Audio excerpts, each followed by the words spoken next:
came to an absolute halt, and for 2,977 innocent souls and their families, the entire world came crashing down so suddenly. In the quarter of a century since those acts of mass murder, 9/11 family members have felt the weight of missed birthdays and empty bedrooms, journals left unfinished and dreams left unfulfilled. To every member that still feels a void every day of your lives, the First Lady and I unite with you in sorrow.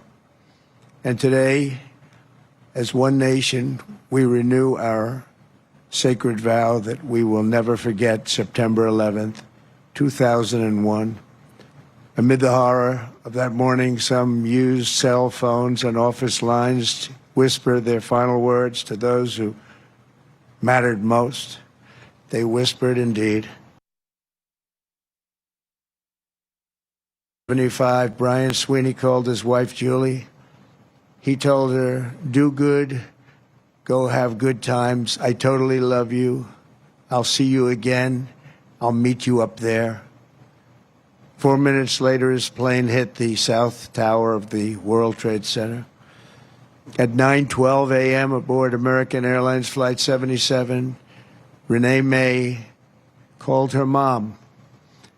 Just the day before, Renee had learned that she was 7 weeks pregnant, but she never got the chance to share the news.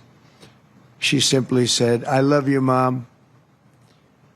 25 minutes later, Renee's plane struck the Pentagon. So violent, a strike it was. At 9:53 a.m. aboard United Flight 93, Elizabeth Waineo called her stepmom. They're getting ready to break into the cockpit. What do I do? I love you so much. They're going to break in. 10 minutes later, Flight 93 ended in the hallowed field near Shanksville, Pennsylvania. At 10:25 a.m., Tom McGinnis was trapped on the 92nd floor of the North Tower when he told his wonderful wife, Elena, on the phone, "There are people jumping from the floors above us. If we get out of here, it'll be a total miracle. I love you, darling. Take care of Caitlin, beautiful daughter." 3 minutes later, the tower fell. Out of the ash, we witnessed the awesome power of that incredible love. We've seen it rise again. Out of the wreckage, we watched unbelievable courage suddenly take form. And out of the darkness, we saw the timeless truth of American character shine for the world to see. In America, we take blows, but we never buckle. We bleed, but we do not bow. And we defy the fear, endure the flames, and emerge from the crucible of every hardship stronger, prouder, and greater than ever before. Last year, we were a dead country. Now we have the hottest country anywhere in the world. In New York, there were heroes like Chuck Costello, a 46-year-old elevator mechanic, and a member of the Knights of Columbus. He selflessly ran into the World Trade Center to free people trapped in the elevators. His body was not found until the following January, deep under the debris. While going through his belongings, Chuck's widow, Mary, a phenomenal woman, discovered a personal prayer written in his own words, "Help me to light the way for those in the dark, and when I enter the darkness, let me not panic, but patiently wait to remember the light." Beautiful words. When the time came, Chuck ran boldly into the darkness of hell on earth, and now he shines in the light of heaven above. We remember him this morning. That day we learned that the American heroic spirit was all around us. We saw it in the police officers, the great firefighters, the service members here at the Pentagon, and in the hearts of every American who answered history's call. One such hero was Army Sergeant First Class Steve Workman, who was on the edge of the impact zone when this incredible Pentagon was hit. He was right there. After leading hundreds of people to escape routes, Steve turned back and plunged into the inferno itself. Pushing through the debris, he came upon a severely burned Navy lieutenant, the only survivor from the Navy Command Center. Only one. The wounded lieutenant looked into Steve's soul and said, "Don't let me die." Steve replied, "I won't. I've got you. Just hang on." He wheeled the lieutenant out of the wreckage on the back of a maintenance cart before getting in the ambulance and taking him to Walter Reed Hospital. That man Steve saved, Lieutenant Kevin Schaefer, went on to join the elite team of CIA operatives who located Osama bin Laden. Steve, you're an American hero. We appreciate it. We appreciate what you've gone through. Please stand. Please stand. Where are you? Oh, good-looking man. You're a good-looking guy. You remember that day. You remember that day. Good. Thank you very much, Steve. That was something. That was something. In the years that followed, America's warriors avenged our fallen and sent an unmistakable message to every enemy around the world. If you attack the United States of America, we will hunt you down and we will find you. We'll go all over this sometimes magnificent earth. We will crush you without mercy and we will triumph without question. That's why we named the former Department of Defense the Department of War. It will be different. We won the First World War. We won the Second World War. We won everything before that and in between. And then we decided to change the name. Well, now we have it back to where we all want it. Everybody wanted it. Everybody is so happy to have it back. You will fail and America will win, win, win. The enemy will always fail. 24 years have passed since that Tuesday morning in September, and an entire generation of Americans have come of age in a totally different world. While they cannot remember the agony of that day, they are carrying on the legacy of those who lost. Around 8:30 a.m. on the morning of the attacks, Army Lieutenant Colonel Kip Taylor sent an email to his friends and family describing the joys of fatherhood and his excitement for the upcoming birth of his unborn son.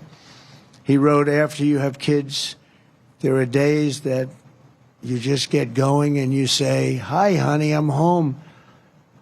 What we do until that moment pales in comparison, but just that little statement, 'Hi, honey,' so American, so beautiful.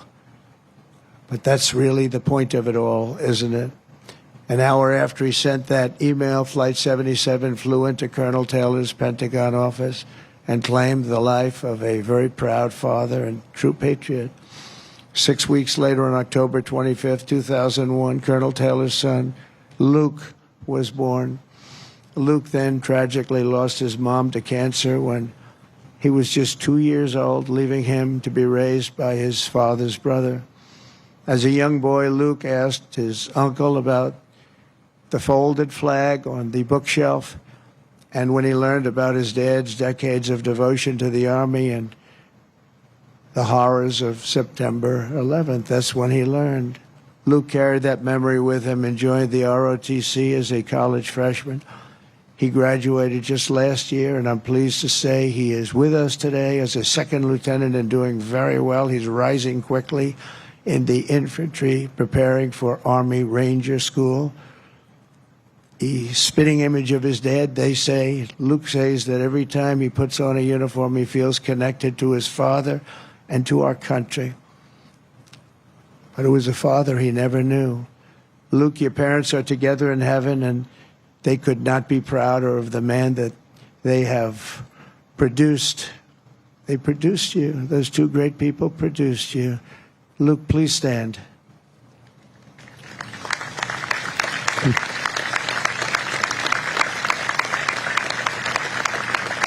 Thank you, Luke. You look good, Luke. You look good. They're looking down on you. They're very proud. This morning, we recall the light of America's best and bravest and the love that they showed in their final moments. In their memory, we make a solemn pledge and a noble promise. We will honor always our great heroes, and you are our heroes. There's a group of people that don't want to talk about our heroes, but we will always talk about our heroes, and that's the way our country is, and that's the way the people feel. We will defend the nation they served, the values they upheld, and the freedom for which they died. We will support our troops, we will protect our families, and we will preserve the American way of life for every future generation. We will build taller, grow stronger, fight harder, and soar higher. And together we will go forward as one people with one heart, one fate, one flag, and one glorious destiny under Almighty God. May God bless the memories of those who died and the heroes who fought and the soldiers who still stand watch. May God bless the United States of America. Thank you very much. Thank you. Thank you.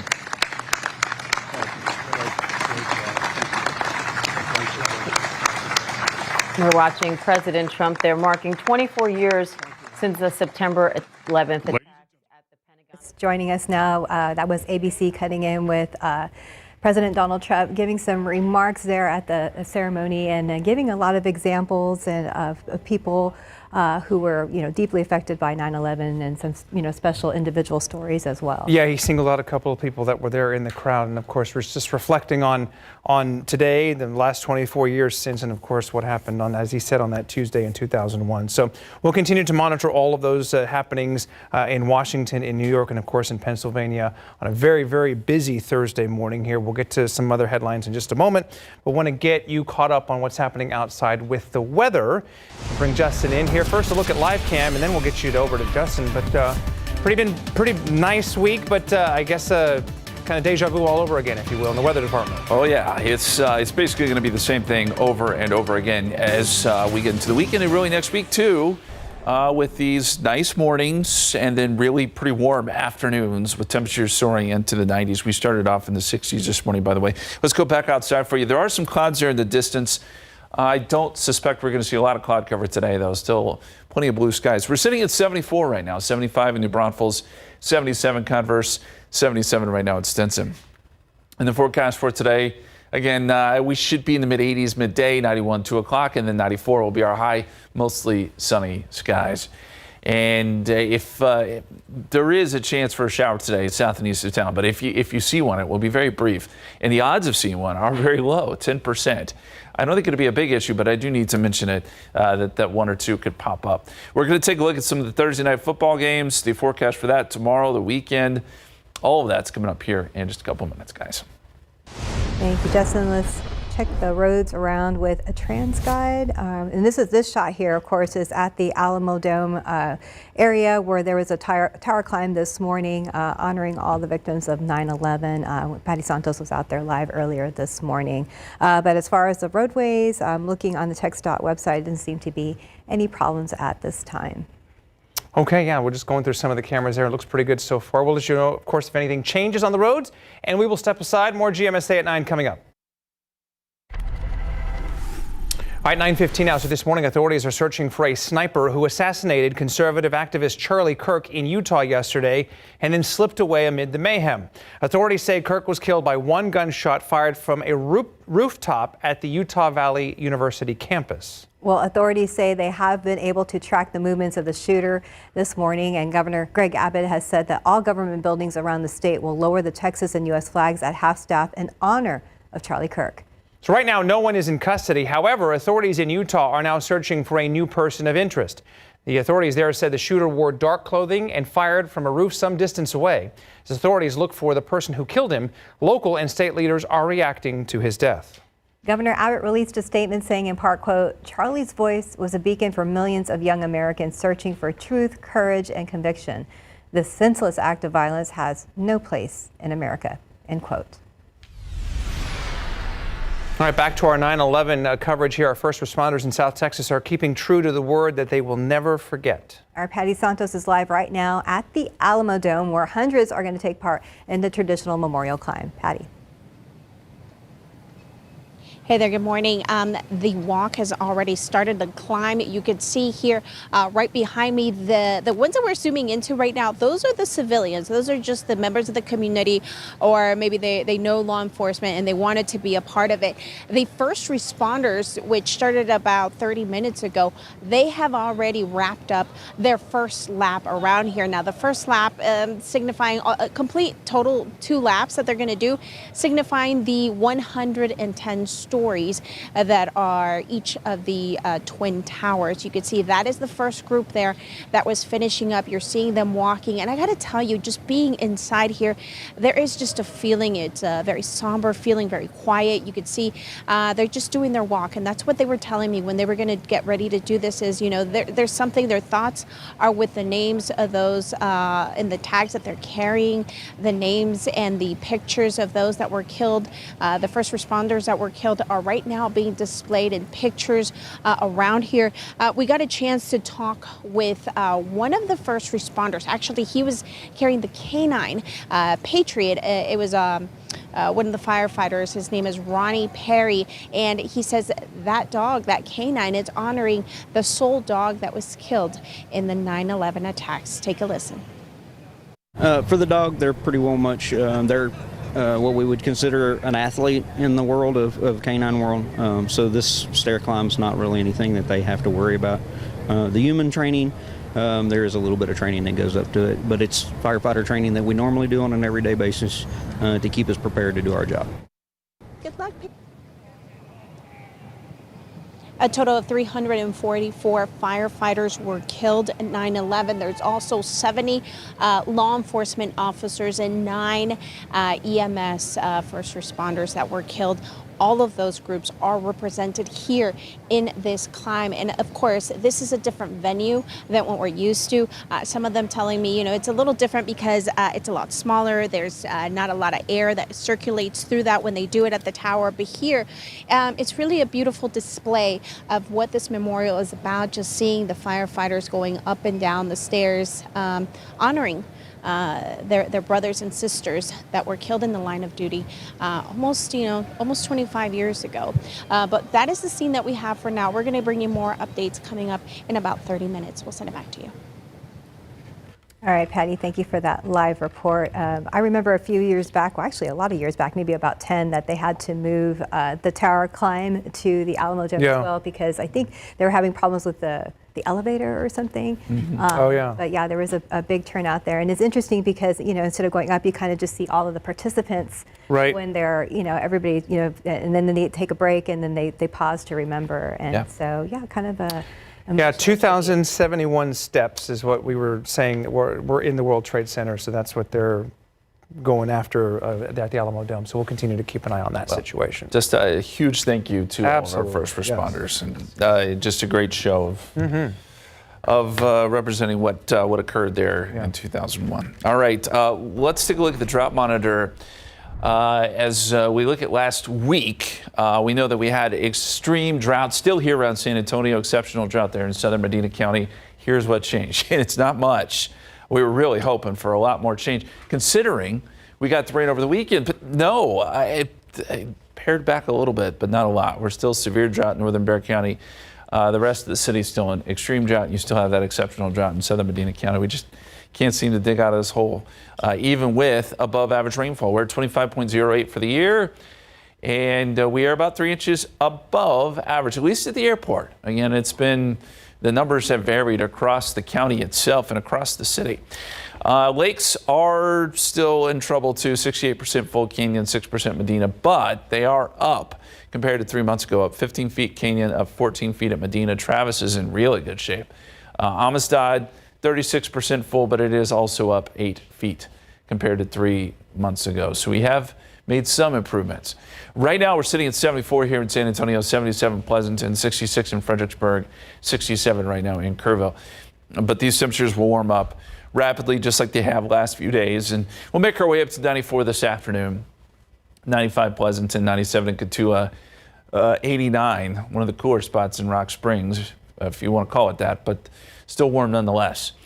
All right, extended forecast. We're going to go 95 Friday, 95 Saturday, 94 Sunday. Look for more clouds as we get into the weekend and also going into next week. We'll be right back.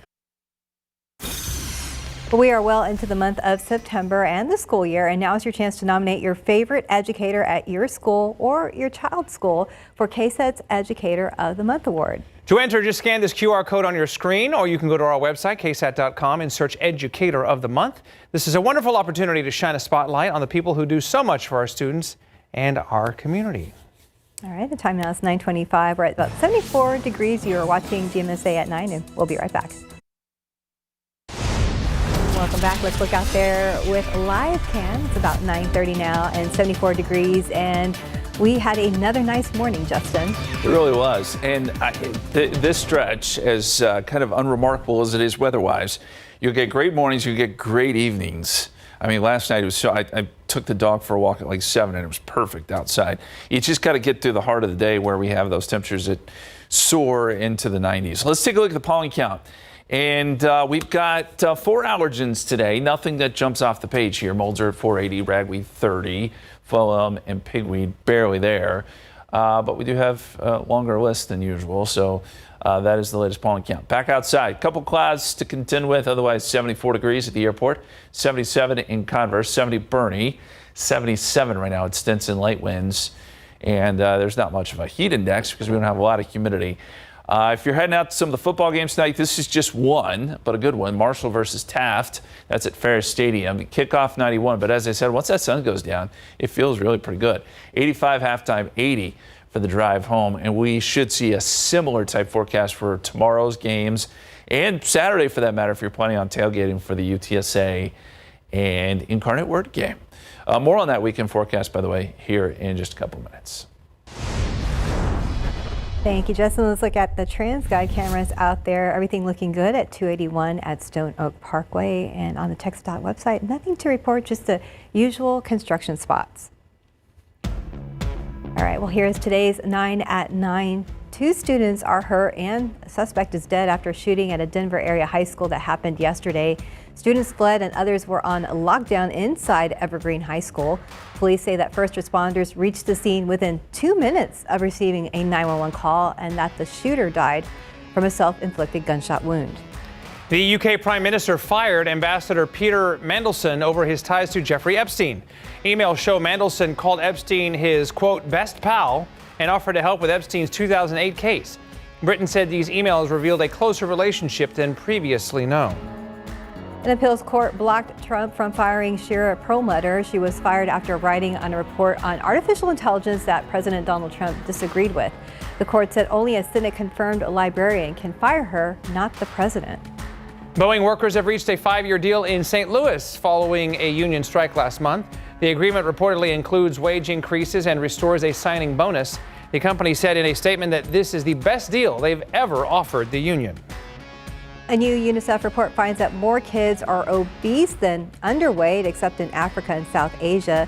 Obesity is highest in some Pacific islands, Chile, and the U.S. The report says in rich countries, poor kids are more overweight, while in poor countries, it is the rich kids. There are new warnings about the number of Americans falling behind on their car payments. A new report from the Consumer Federation of America says a record number of people are defaulting on car loans. Well, 3 college basketball players were banned for life by the NCAA for small bets and sharing information to others. They played for Fresno State and San Jose State, and one of them is accused of planning to purposely underperform. None made more than a few $1,000s. Koalas in Australia will soon be vaccinated against chlamydia in a first-of-its-kind project thanks to researchers from a university. Chlamydia is responsible for half of koala deaths in Australia's wild populations. Antibiotics were previously used to treat chlamydia in koalas, but the drugs often interfered with their ability to digest food and caused them to starve to death. Now, parents will soon get more control of video game time. Sony's new PlayStation Family app lets adults set playtime limits and create content filters while offering real-time updates on what their kids are playing. Plus, the app lets you manage spending for your child. Well, a road that turns into a river, that is one Southeast neighborhood is saying that happens anytime it rains. And we're talking about Channing Avenue near the McCrellis Shopping Center. And years ago, the city added this one drain at the end of the block, but after that, didn't stop water from rushing down their street. One neighbor says the city dug this big hole across her front lawn to help the drainage, but they say that still didn't work, and that's why they are looking for a solution. And it's scary because here we go. It's going to be another, how long, 27 years before I can get this figured out? That's not fair. It's not fair to us. Well, the mayor's team surveyed Channing Avenue earlier this week, and the mayor is also planning to visit 14 state-identified locations in San Antonio that need flood mitigation projects. The list is on our website at KSAT.com. The Bexar County District Attorney's Office will not pursue criminal charges in the case of migrants being flown to Martha's Vineyard. In September 2022, nearly 50 migrants from Venezuela were flown from San Antonio to Martha's Vineyard on a charter plane registered out of Florida. At the time, Sheriff Javier Salazar said that he believed the migrants were lured from what was then the Migrant Resource Center on San Pedro Avenue, with the understanding that they would get jobs and housing if they got on the plane. His office later charged 2 people with unlawful restraint for those flights. Bexar County District Attorney Joe Gonzalez said after reviewing documents and witness statements, his office determined there is not enough evidence to prove guilt, so they will not take the case. Meanwhile, the sheriff weighed in with a statement that reads in part, quote, "The BCSO is on the right side of history in this case.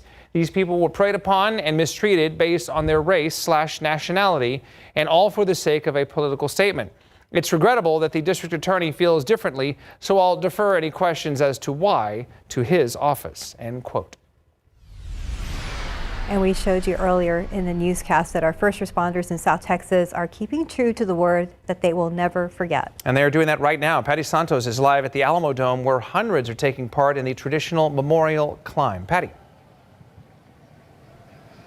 Hey there, good morning, guys. So the group that you're seeing right behind me here, this is one of the groups that is just wrapping up the second time that they have to go around the Alamo Dome stairs. That is the group that you're seeing right there. That was the very first group, and they're just finishing up the second time around. But over 700 people signed up to be a part of the San Antonio 110 9/11 Memorial Climb. And as you've said, this happens usually inside the Tower of the Americas. So this is one of only 2 times that it's happened right here inside the Alamo Dome. I got to tell you, it is a beautiful sight to see so many hundreds of people, first responders, walking to honor the memories of those that were killed. Over 3,000 people were killed in the 9/11 attacks. And so this is really a special sight to see, that, as we keep saying, we will never forget. And you can see that first firefighter right there.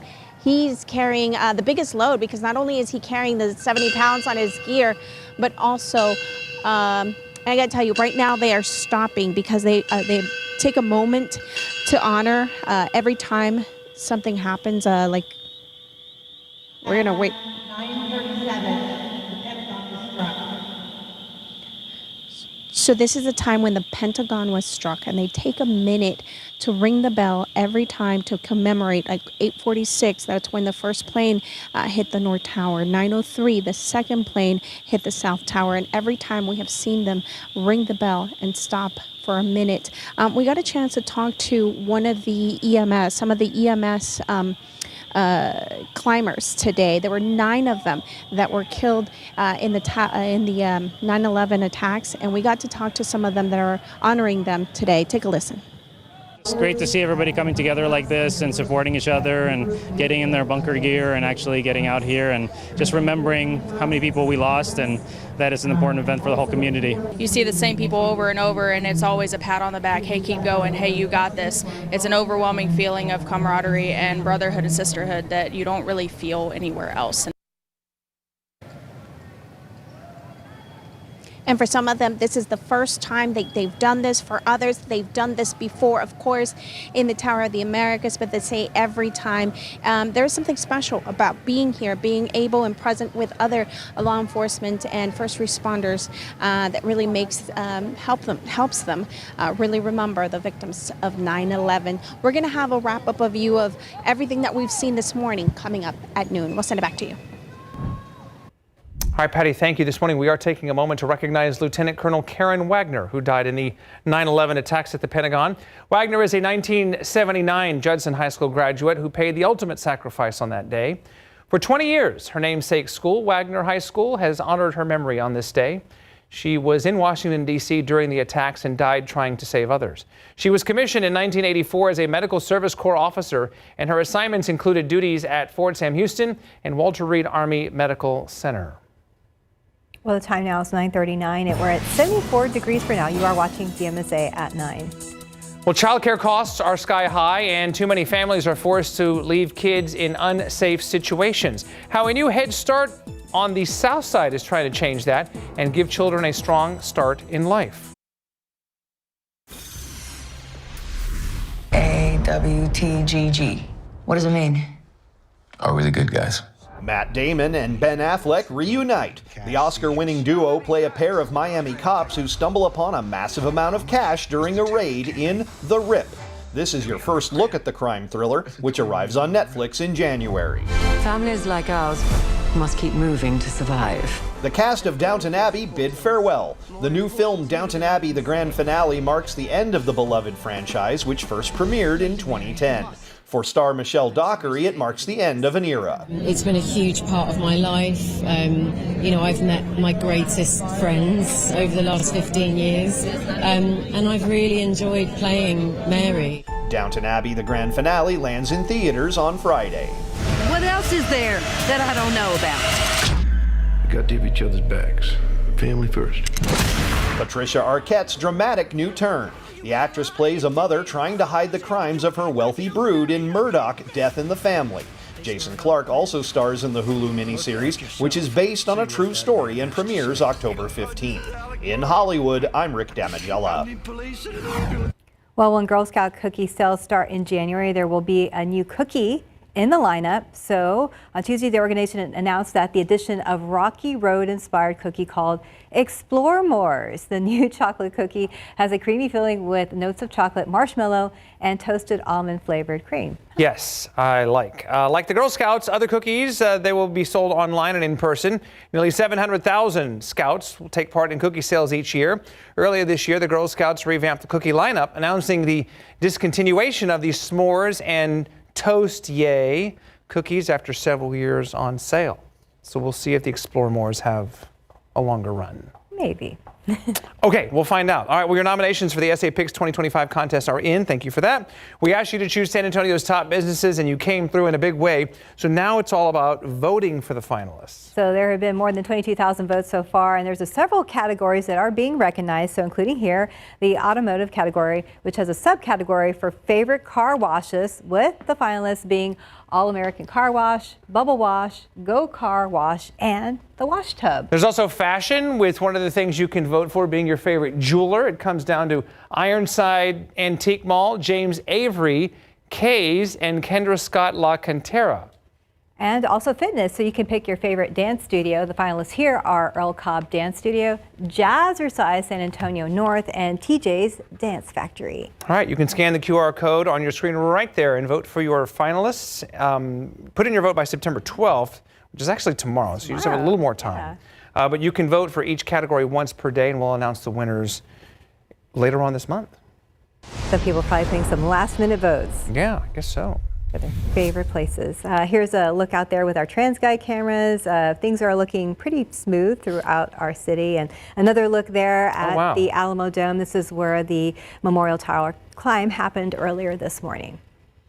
Weather was nice. I know sometimes when you're at the tower or everything, it can be a little humid and muggy and... Sure. Yeah. It wasn't bad. And temperatures, yes, are starting to warm up, but this it could be worse. We'll put it that way. The evenings and mornings will be very comfortable.